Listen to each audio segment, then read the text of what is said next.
Well, thank you for coming to my talk. Talk today is When Space Elephants Attack, and it's about a new game that I'm bringing, or a new contest that I'm bringing to DEFCON today, or this weekend, which is called the Schemaverse, and it's just basically a game within a database. So, first quickly, who am I? I'm an expert in designing video game UI. I'm specialized in computer-human interaction. I'm a graphic designer, and I'm also a very skilled technical writer. Except I'm actually none of those things whatsoever. I made a game in a database. That wouldn't make any sense. So who am I really? Just a database geek. So, Schemaverse 101. It's a space battle game played entirely within a PostgreSQL database. There's actually no UI whatsoever, just glorious SQL queries constantly. The game itself is a tick-based game, so basically everyone has a chance to do one move, and then the tick finishes, some things are calculated, and then the next tick goes on. The database itself is completely open to the internet. Everyone who gets the address for it will be able to connect, so long as you come to me first at the contest booth to sign up.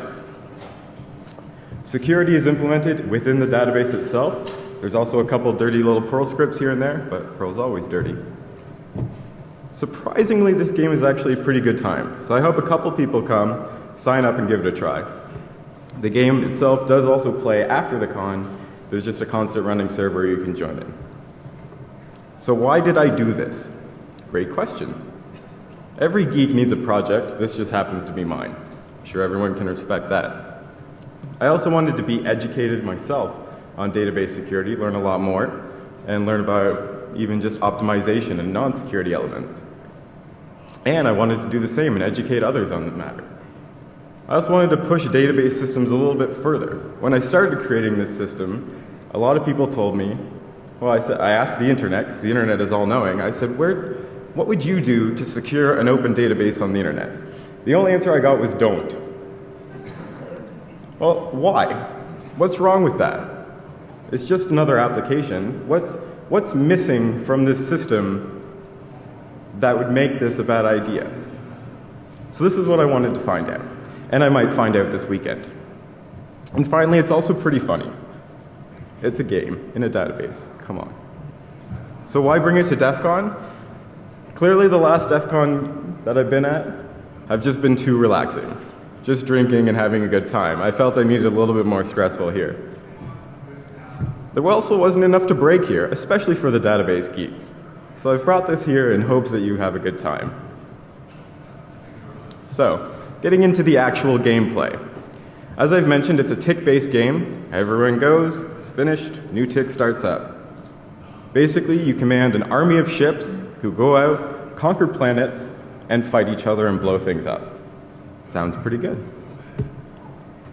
So in the game, there's a bunch of different goals you can actually have. You can be a space jerk, running around just blowing people up, not really actually playing.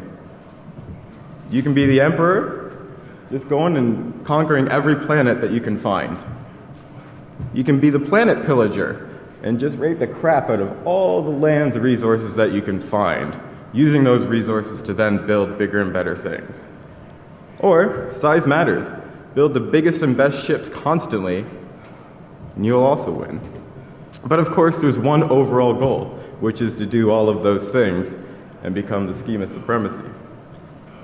So, how do you actually play this game? As I mentioned, you come to me, or anyone who's at the contest booth, and you ask to register. When you register, you get inserted into the player table, and then you get an actual user account on the database. Yes, you are a user on the database. You also get two things. You get a row in the players table, and you get a planet assigned to you as your home planet. So you can see when you start out in the player table, you got some money there. You got, looks like 10 million, I don't really remember. And then you got a fuel reserve to get you started too. You also have something called an air channel, which I'll get to later on. And finally, on your planet, you can see your planet has a location, has a name, which it's your planet. You can update the name if you'd like. It also has a mine limit. So that limit is only that number of ships can actually mine that planet per tick. And I'm going to get into that a little bit more later. And finally, the Conqueror ID, which is you. Great work. So the planet you get off the beginning is somewhere off the far center of the universe. The center of the universe is where most of the battle will happen. So you get this planet off nowhere, and it's kind of your own little home that no one's likely to find. So now you've got your player, you've got a planet. Great, what's next? Well, I said it's a space battle game, so you need some ships. So I wasn't kidding when I said this is a sequel game. So what you want to do to create some ships, which will cost you $1,000, virtual dollars, is insert into your ships table. Now there's a couple ways you can do that. It's fairly dynamic. You can either just give it a name, and it'll be created at the center of the universe. You can give it some skill. Every ship gets 20 skill to start with, and you can kind of disperse that however you want. You can upgrade those more later on, but it's good just to have that initial go. And you can also specify the location of where you want to build. Now there's a little bit of extra rules there. Basically, if you're building within the center, 3,000 in every direction from 0, 0, you can build wherever you want within that. That's fine.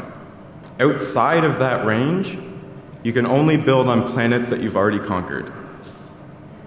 So, you've got your home planet where no one can get to it. You go there, mine some resources, and then hit center Earth for the actual battle. So, what can ships actually do? Each of your ships have the ability to do 3 different actions.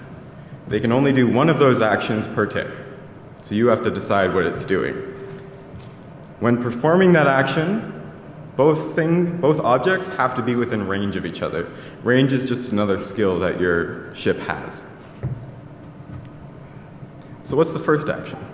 Attacking, of course. So again, this is a sequel game, so there's a ships in range view to find all your enemy ships, because you can't normally see them. But if they're within range of your ships, then you can. So, using the attack function, you can actually attack from one of your ships to an enemy ship that is within range of you. Makes sense? Actual attacking uses your attack skill and their defense skill plus a little bit of luck, and then calculates that to your future health. That doesn't get committed until the end of the tick. Of course, if there's attacking, there's also repair.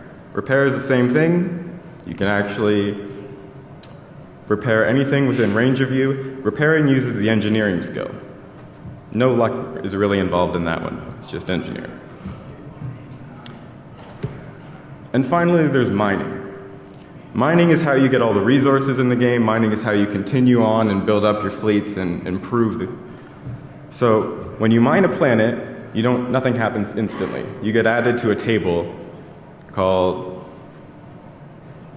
don't remember. Anyways, it's added to a mining table where it's just temporary for that tick that says this ship is mining this planet. At the end of the tick, all ships that tried to mine each planet try and do so. Now keep in mind there's that mine limit. So only a certain number of ships can mine a planet per tick. If you mine a planet more than anyone else that tick, you now conquer that planet.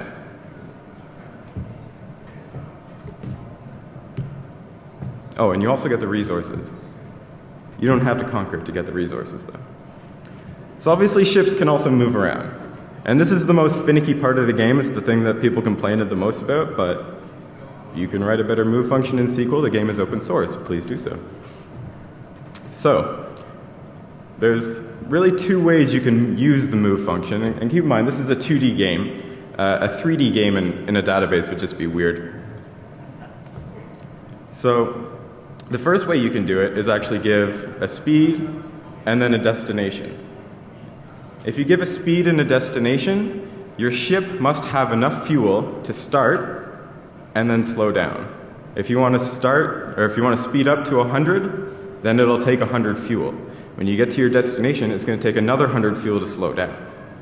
You also require fuel for changing direction while moving. If you don't have enough fuel to slow down, but you have enough fuel to speed up, you're not going to be able to use that first methodology. It's going to stop you and say, this isn't going to work because I can't stop you and you have a destination. But it will at least return back the direction that it was trying to go to your error channel, which I'll get to later on. So the second way you can do it, if you don't have that much fuel and you don't actually care about stopping anywhere, is just specifying the speed and then the direction and then just null for the actual location. Your ship is just going to go off into wherever, doesn't really matter. You can refuel it later and stop it when you feel like it. So that's pretty much moving around. It's not too hard, but for some reason it is difficult. Nice little graph there on how moving actually goes as far as the direction. Not too complicated. So, you got these awesome ships, but you want them to be better. You want that size matters award, maybe. Well, there are a lot of upgrades you can do. You can upgrade the health, the fuel, the speed, range. Range is a good one. Attack, defense, engineering, and prospecting. Prospecting is your mining. Should have mentioned that. Every skill does have a limit that you can upgrade it to. Attack, defense, engineering, and prospecting have a limit of 500 total. They can't surpass that. Everything else has its own limit. It's right there. It's also on the CD if you want to reference it. So, just kind of a recap of what's going on in the game, what happens in a tick. Every ship can move once in the tick. The amount it moves is based on its speed. Every ship performs a single action, or they might do nothing. That's really up to you. After that, the perform mining function takes action and actually calculates who is successful in mining that planet, gives out resources, and awards new planet Conqueror to anyone who's successfully done it. Planets will run out of fuel, so if that happens, some planets randomly will receive more fuel after each tick. Afterwards, damage and repair is committed. As I mentioned, attacking and repair happens to the future health. Future health becomes current health. Pretty simple. Any ship that has been at 0 health for 60 ticks is going to explode. And you can no longer use that ship. All your upgrades are gone, but you do get 1,000 virtual dollars of currency back, so that way you can build a new ship somewhere. And finally, tick_sequence.nextval. Tick goes to the next. It's pretty standard. So, general strategy, as I talked about earlier, basically you want to go build on your home planet that you've been given, build up to your mine limit, and just mine the crap out of that planet. That's going to give you all the resources you need to then build some great ships for the center where everyone else is going to converge and try and branch out to get all the other planets. You're going to want to make sure you actually defend any planet you conquer. If you conquer a new planet, build some new ships around it to attack anything and to defend. It's pretty much the game. So anything that's happening in the game does enter your My Events view that you have. Most things that happen successfully, at least. Some events are public, some are private. You don't necessarily care when someone upgrades a ship, or you don't necessarily should know when someone upgrades a ship. The My Events view itself is designed to be read very programmatically, because this is a game where you want to be able to pull details and actually figure out what you're going to do based on those details. But if you want to read it in a more human-readable way of what's actually happening, if you just use the read_event function with the ID, it'll actually concatenate it into a nice little string that you can read. So there's a couple other little helper functions like that. Refuel ship, obviously, is fairly helpful. Every time you mine a planet, that fuel goes to your player's fuel reserve, and then you can give that fuel to your ship. It doesn't go directly to the ship that mined it. Convert resource is important because you mine fuel, but you want money. You need money to build things. It's actually a one-to-one relationship. Originally, I had some crazy system where it would fluctuate. But the only thing you ever do is convert fuel to money. You never convert money to fuel. So it was kind of tanked. Whoops. There's a couple other get character variable, get numeric variable. There's a variables table that holds like the maximums and things that you can upgrade to. So it's just an easy way to get that value. And get player ID and get player username. You're going to use those a lot if you write some queries based on the events table, or if you want to figure out who someone is that's attacking you. Other key views that you might find interesting, I talked about ships in range. Again, you can't see other ships in your My Ships table because it's not the Your Ships table, it's the My Ships table. So if you use the ships in range, then you can actually see other ships around you. The My Ships flight recorder is just kind of neat, really. It's actually completely useless, but if you wanted to graph out and see where all your ships went, then it's kind of fun. Finally, there's also online players, obviously what it is. Current stats just gives how many planets have been conquered, how many ships total are in the system, how many players are online, how many players are in the system, et cetera, et cetera. So it just, how much money is in the system too. So it just kind of gives you a benchmark to see how you're doing. You can't really see very much about how anyone else is doing in the game, but you can see the overall stats, so you can kind of guess how well you're doing off that. And then there's the public variable table, again, that I mentioned, which you can just use those functions to grab. So finally, fleet scripts. This is where the game actually gets super cool. At least in my opinion, I might have a weird sense of cool. Basically, a fleet script allows you to automate all the gameplay for you. Because I love SQL. If you're sitting in this room, you're either my friends or you like SQL as well. But you don't want to be writing SQL for the next 72 hours to win a contest. Because we're at DEFCON. DEFCON is a little bit more fun than doing that constantly. So how do you actually do this, and how does it work? Well, if you insert into your My Fleets table and give it a name, it's the first start. If you update your My Fleets table with the script declarations column and the script column, and then enable it, what's going to happen is it's going to take those sections there, which you can see for this one, I'm taking all of the ships within range and attacking the crap out of them. The system will take that data you just updated into those columns and then create a function out of it. So you can see this will be called fleet underscore script underscore 9 because we updated fleet script ID equals 9. The declarations go under declare, and the scripts go under begin. Just in case nothing does get returned, we've got a quick little return 1 at the end there. If you wanted to return something because it makes you feel better, it's fine, do so. So now you've just got this function, which isn't really doing a lot. It makes it easier because now you don't have to rewrite the scripts every time, you just call them. But if you want that to happen automatically for you every tick, you can do that. The script that controls all the ticks is tick.pl. Tick.pl is just one of my dirty little Perl scripts, and it will actually connect as your user and run that function on your behalf every single tick. To do so, you just have to buy a minimum of 1 minute of processing time for it, which is 10 million. They're expensive because time is money. And you have to set it to enabled. The enabled is really just for your own little reference, so if you wanted something to stop, then you could do so. If your script runs past that 1 minute, everything's canceled, gets reverted back, and you just lose what you did. So you have to keep it within that 1 minute or buy another minute onto it. To buy any time for it, you just use the upgrade function again. You pass it the fleet ID, and you pass it fleet runtime as the code, and then you can specify the quantity. So this would buy 1 more minute for my fleet 9. So obviously you don't necessarily see what's happening in the fleet because you're not running it. So if there's been any problems, you just notice I'm not getting any money. This is kind of sucks. So I have actually made a way where you can see what's going on too. PostgreSQL has a notify system built into it, and I utilize that to use that error channel that I threw in your my players. Any errors that your script will have will be piped to that. So if you type listen and add your error channel, every time you run a SQL query, within the results payload, it's going to include any new errors that you've had in that queue.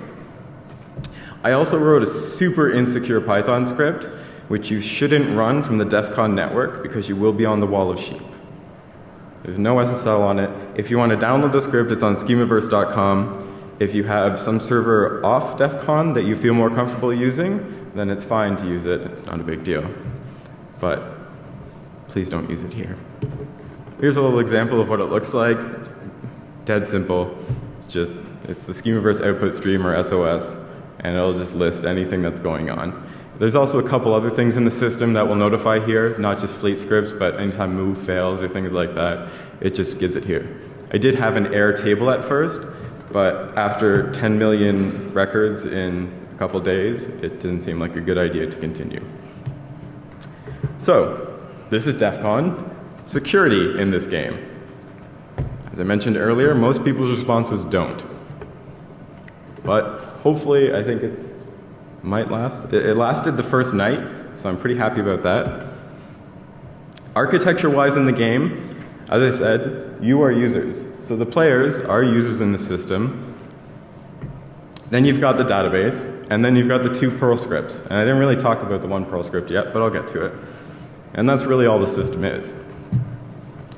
So what was I worried about when writing this game? Well, query limits was the first one. All it takes is one person to run a couple queries of generate series 1 to infinity, and then no one could ever have another query actually run on the system. So I needed to find a way to stop that.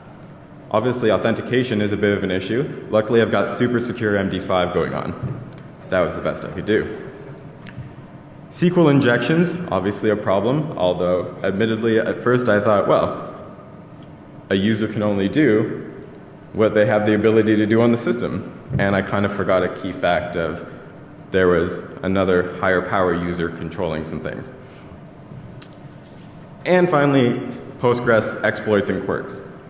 I don't really know what the next 0 day is for Postgres. If it happens this weekend, I have things logging, so I hope I find it.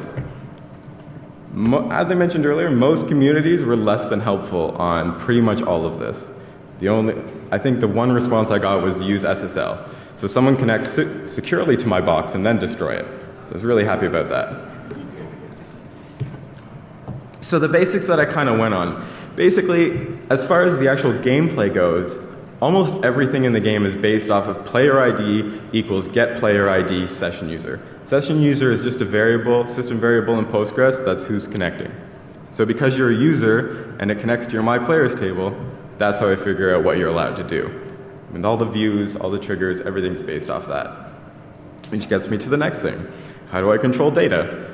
It's basically just as I would hope you would develop your regular application security within your database. I use roles to make sure that users should only do what users can do and can only see what they should be able to see. Triggers and functions control most of the data changes that users don't have direct access to update. Rules do the same, I should say. And then views just make sure you can only see what you're supposed to see. Again, you shouldn't be able to see where other players' ships are, so that's just dumb. I did enable SSL, because I do want people to connect securely and destroy my box. Well, I would rather they win, but I'd rather someone not find the username. And finally, availability, which was those query limits that generate series. Postgres has a very, very helpful variable within the configuration called set query timeout or statement timeout. Perfect. I thought this is exactly what I needed. No query should last longer than a minute was my original thought. So I set that up and then I played around and I found out that every single user who connects to Postgres has the ability to type set statement timeout equals 0. This is one of the things where I'm talking about pushing database systems a little bit. How is that acceptable? When you have something that you configure as a security measure, and any user can connect and run a statement to set it to infinity. Didn't make any sense? That's where ref.pl comes into play. That's just another Perl script that monitors all the processes running and will kill anything that's surpassed its time limit. It's actually a lot more dynamic than the statement would have been, because now I can let people buy more processing time if they actually need it. And make less. I don't like them. So, here's a little fun example of SQL injections that I thought, again, oh, it's fine. They're a player, they can only do so many things. That was really dumb. So, in that fleet creation script, where you take what you've updated the fleets table to be, and then thrown it into the actual table itself, or then that gets taken out, put into the function. You see, script declaration gets put there, and then the new script. I hope you can see the problem with this. Not only can someone privilege escalate their script, the function that they're creating to be security definer. Security definer in Postgres means the administrator is now running this basically, or the person who created the function, which only Schemaverse itself has the ability to do. Now your fleet script is going to run as Schemaverse every time. So I've got a nice little update player set balance equals 0. I may want to specify except me, but you get the gist of it. But not only that, after that, by inserting more nice code, I actually rewrite the move function as well. Because why not? I certainly have the ability, so I can send every player backwards if I want, or I can make the move function more convoluted. Great. So this was a bit of a problem. And I wasn't really sure how to fix it. I still don't know if I have fixed it, but I like my solution. I just added a secret. So let me go back to that quickly. Right underneath the initial create and replace, you have fleet underscore script. It's just a quick string declaration to say this is where it starts, this is where it ends. To fix this, I just made that random. If you don't know how to end the script, then you can't forcefully stop it. The error, or the actual creation will just error out. Now, I have had people with ideas come to me and say, well, what if I find a way to just make it so that I throw an exception, and then my exception does something? I have no idea if this works. If someone here wants to play around with it, again, it's DEFCON. It certainly can. So some final words on security. I hope that if someone does find a bug in this that can destroy it, instead of destroying it, they use it to win. Because if you can win this game through fairly unnecessarily good ways, it's DEFCON. Full respect to you. You win. I have no problem with that. So my only deterrent is the fact that this year at DEFCON, running the first ever Schemaverse tournament, I do have prizes. So if at the end of it, someone does drop database Schemaverse, then no one wins my prizes, and they're actually pretty good. I have backups, but I don't, once it goes down, I'm not sure if there's going to be time to fix it. I might be too drunk. But we'll see how it goes. So the tournament did start yesterday, although in everyone's manual, I think it says the tournament starts tomorrow. But the tick actually, the game can take a while to play. Usually it's played over a week. I've tried to tweak it a little bit to be a 3-day game. So here we are. It does end at Sunday at noon. Registration, if you want to come play, and I really hope that some people here do, it's going to be in the contest area. Just come find us, register, and then you're good to go. I have no idea how many users this will support. I've played with probably about 15 different players, and it's gone pretty good. I don't know if there's going to be more than that here. I don't know if there kind of going to be more power users. We'll see how it goes. At some point, I may have to limit it if I see it starting to slow down, because as I mentioned, the tick won't end until everyone's scripting is done, and a tick will never start until that first one is finished. So if I get 100 players, then that's 140 minutes worth of processing time if everyone takes up their limit that they get off the beginning. So there can be a fairly long time, which normally a tick would last 1 minute. So my prizes. To the person who gets first blood, the first person to attack in this game, PostgreSQL themselves have donated some nice swag. They've given me a t-shirt to give out and some posters commemorating the release of 9.1. Navicat has given me one license of Navicat Postgres, which is a pretty sweet piece of software for Mac, Windows, etc. I'm not going to be a salesman here. And I have one free admission to Postgres West, or PG West, I should say. It's happening end of September, 27th to 30th. I thought that was a great prize too. I realize that one's going to be a little bit more location specific. Not everyone might have the ability to travel again in a month. That's why some of the prizes might be a little bit kind of decisive once we see some results. And I've also got an extra $50 American from an anonymous donor who will basically, whoever he sees fit in the game will get it. So those are my prizes. So finally, how do you actually connect to this game? However the hell you want. It's a database on the net.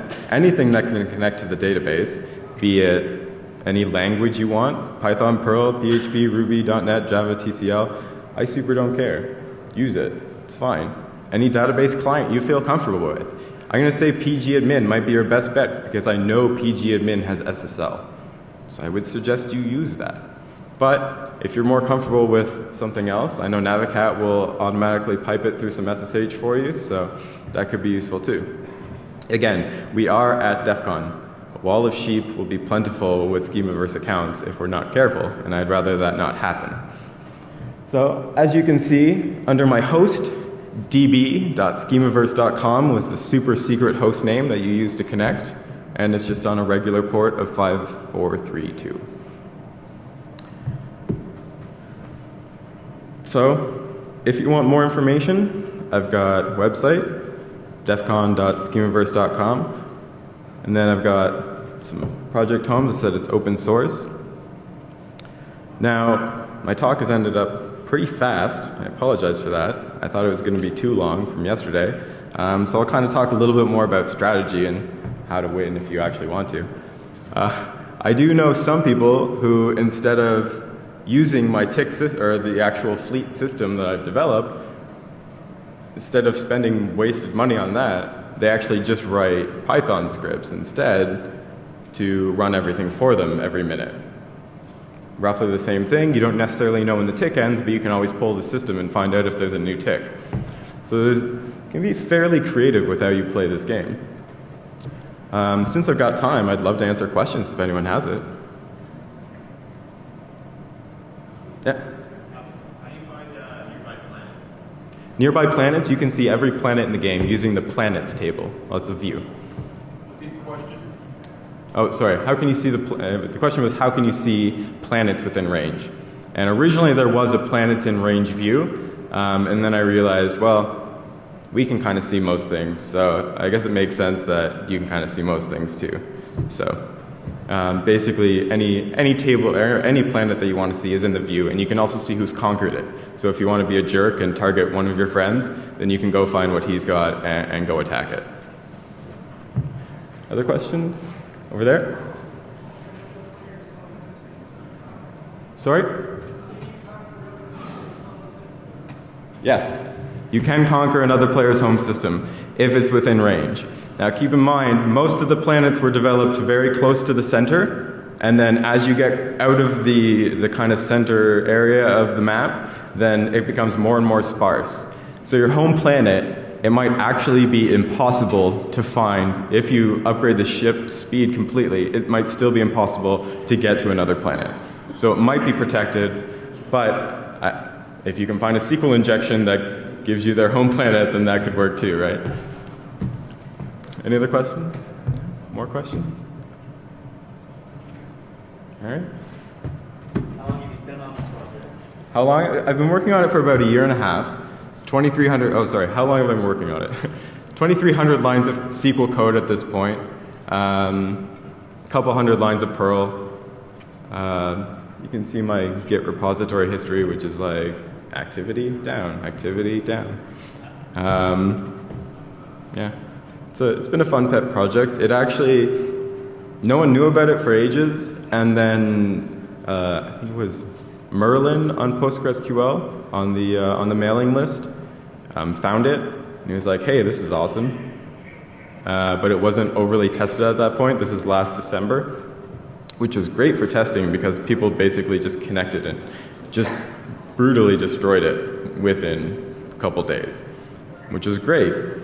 Basically took it down, rewrote everything, most things at least, and now it's in a very more stable, actually playable time. It was basically, beforehand, it was just, you've got some ships, you can go around and blow some things up, but now there's actually like gameplay to it.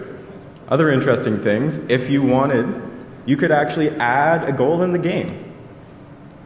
The trophies table, well, the trophy table, I should say, is something you can insert into. Every trophy that I showed earlier, you got Space Jerk, etc. Space Jerk is just the best one, clearly. Well, Pillager is pretty good.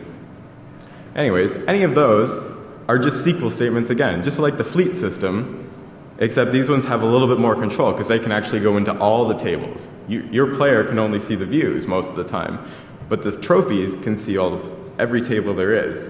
So if you want to make up a trophy, you can actually add it into the game, and if I allow it, because there's nothing ridiculous in the code, then it will become a trophy that will get calculated out at the end of the round. Pretty fun. There's also items in the game. I didn't really talk about it because I haven't had time to create any items. But just like the trophies and the fleets, it's just SQL code that you throw into a table, and you're allowed to insert into the items table. So if you can insert into that table, create an item that you want, I'll see who made it, I'll see which user created this, and I might be nice and give you this item if I think it's really cool. And then I'm going to scatter them around the universe and you can find them. So the game can be a little bit more complex, or you can, take it how you wish. Any other questions? Yeah. So is the game state persistent, or do you drop the tables every week or something? Or Good question. The question was, what happens after the game ends, basically? Users stay, players stay. All ships are destroyed. Planets don't move. You get a new planet, though. Kind of change things up. All the fuel is redone on all the planets. And all the events and everything is destroyed, basically. Originally, I wanted it to just kind of be an ongoing game. But after playing it for a while, it didn't really make sense because at some point a new user just can't compete. So. If you get a new planet each game cycle, do the old player planets stay around? It sounds like eventually you might have this whole circle of planets encasing your central planet, and people are now just going around the outside and caring about the core. That would be kind of interesting in its own way. The question was, what happens at the end of a game when basically planets are re-given out, but you do lose your original home planet, which I didn't specify. Yeah. Okay. No? Question? All right, well, I guess I'm done early, but if you do have any further questions that you wanted a more intimate space, QA room 4, I believe, is my room. I'll be happy to answer any questions you have, talk strategy, or if you want to complain about move to me, that's fine too. I hope you come to the contest area and sign up for the game. I'd love for this to become successful, and I'd love to bring it back to DEFCON 20. I think that would be fantastic. So, anyways, thank you for coming.